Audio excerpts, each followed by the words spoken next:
Ya, itu tadi topik pilihan yang berhasil dihimpun oleh tim redaksi kami dan ini berkaitan dengan SWF dan tampaknya respon dari investor hanya sesaat saja. Kemarin untuk saham-saham konstruksi mengalami penguatan, hari ini justru berbalik arah mengalami tekanan begitu. Dari topik pilihan berikutnya kami akan mengajak Anda untuk menyimak informasi emiten pilihan yang berhasil dihimpun oleh tim redaksi kami. Kali ini dari perbankan, di mana ada BBRI ketika indeks harga saham gabungan mengalami tekanan yang cukup dalam. BBRI hari ini mengalami penguatan yang cukup signifikan. Dengan nilai kapitalisasi yang cukup besar, BBRI cukup menopang dari indeks harga saham gabungan sehingga tekanan yang terjadi tidak terlalu dalam di penutupan sesi kedua di perdagangan hari ini. Perkembangan fundamental apa saja yang terjadi pada BBRI sehingga harganya hari ini mengalami penguatan yang cukup signifikan dan berikut informasi selengkapnya untuk Anda.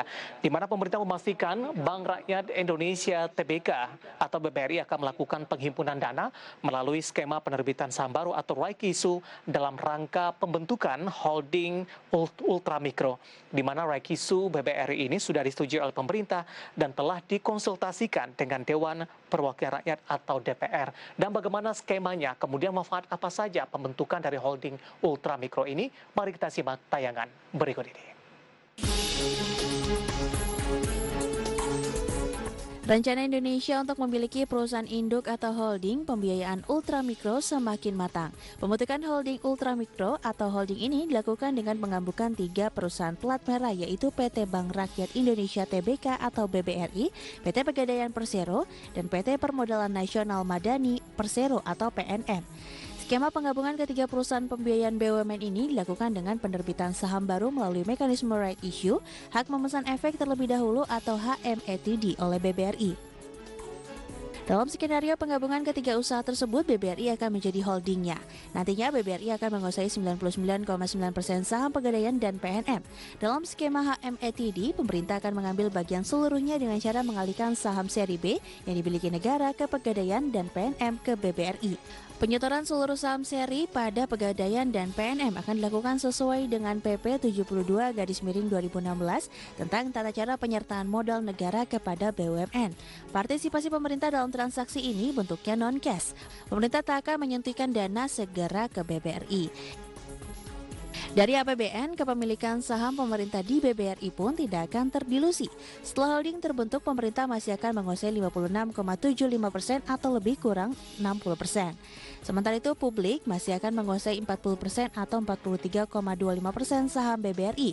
Aksi korporasi ini dinilai bakal menguntungkan semua pihak. Untuk korporasi, pembentukan holding ini akan membawa peningkatan valuasi dan efisiensi bisnis serta penurunan cost of funds.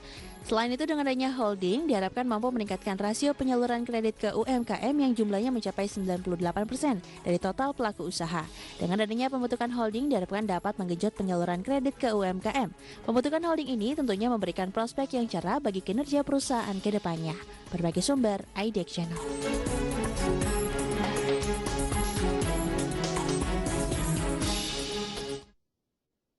Ya, informasi fundamental dari BPRI kita akan coba lihat pola pergerakan teknikal dari BPRI pemirsa, di mana di penutupan sesi kedua di perdagangan hari ini menguat di 3,59% dan ditutup di level 4620. Di sepanjang perdagangan hari ini juga banyak pertanyaan oleh para investor dengan adanya Rakisu ini, dengan rencana pembentukan holding ini, apakah ada potensi BPRI untuk menembus ke level 5 ribuan? Nanti juga kita akan bahas. Kita akan coba lihat dulu seperti pola pergerakan teknikal untuk intraday tradingnya BBRI di sepanjang perdagangan hari ini. Dapat Anda saksikan juga di layar televisi Anda pemirsa, di mana pada pembukaan sesi pertama pada pagi tadi BBRI dibuka di level 4.500, kemudian pada pukul 10 ini mengalami penguatan yang cukup signifikan. Ini menembus ke level 4.700-an, tepatnya di 4.740. Kemudian di penutupan sesi pertama di perdagangan hari ini melemah tipis di 4.680, sementara di pembukaan sesi kedua kembali mengalami penguatan dan menembus ke level 4.700-an, tepatnya di 4.700. Kita akan update bagaimana posisi penutupan BPRI di perdagangan sesi kedua hari ini. Masih ditutup di zona hijau meskipun levelnya lebih rendah, ini di 4.620 menguat di 3,59%.